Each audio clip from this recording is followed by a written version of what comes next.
नमस्कार बंधुरा आमी प्रियंकार चैनेले तुम्हादेर वेलकाम जानाई।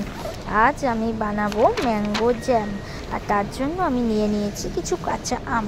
तारपर आमगुलोके गोल गोल करे केटे नियेछि। तारपर कड़ाइते परिमाण मतो जल दिए आमगुलो सिद्ध करते दियेछि। तारपर आम सिद्ध हये एले आमगुलो जलेर थेके तुले निये एकटु ठंडा करते दिलाम। तारपर परिमाण मतो छोटो साबुदाना निलाम और साबुदानागुलो जले सिद्ध करते दिलाम। तारपर साबुदाना सिद्ध हये गेले साबुदानागुलो जल थेके छेके तुले राखलाम और जलटा आलादा करे राखलाम साबुदाना, कारण आमार साबुदाना लागबे ना, लागबे साबुदाना सिद्ध करार ओई गरम जलटा। तारपर ओई गरम जलटा एकटु ठंडा करे राखलाम।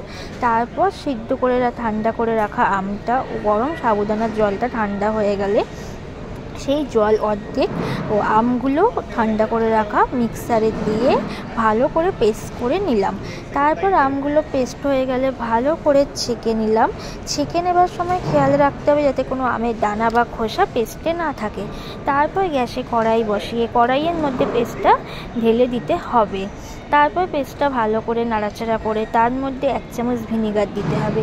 ভিনিগার দিলে ম্যাঙ্গো জ্যামটা অনেক দিন বয়মে ভরে ফ্রিজে সংরক্ষণ করে খেতে পারবেন।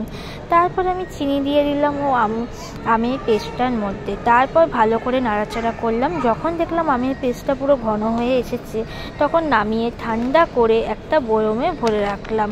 আপনারাও এইভাবে বাড়িতে ম্যাঙ্গো জ্যামটা বানাতে পারেন। ভিনিগারটা দিলে কী হবে, আপনি একটু বেশি দিন রাখতে পারবেন। ভিনিগার না দিলে 1-2 দিনে খেয়ে আপনাকে শেষ করে দিতে হবে। আমার এই ভিডিওটা কেমন লাগলো আমাকে প্লিজ কমেন্ট করে জানাবেন ও আমার ভিডিওটি লাইক শেয়ার এবং আমার চ্যানেলটি সাবস্ক্রাইব করে দেবেন। থ্যাংক ইউ বন্ধুরা, বাই বাই।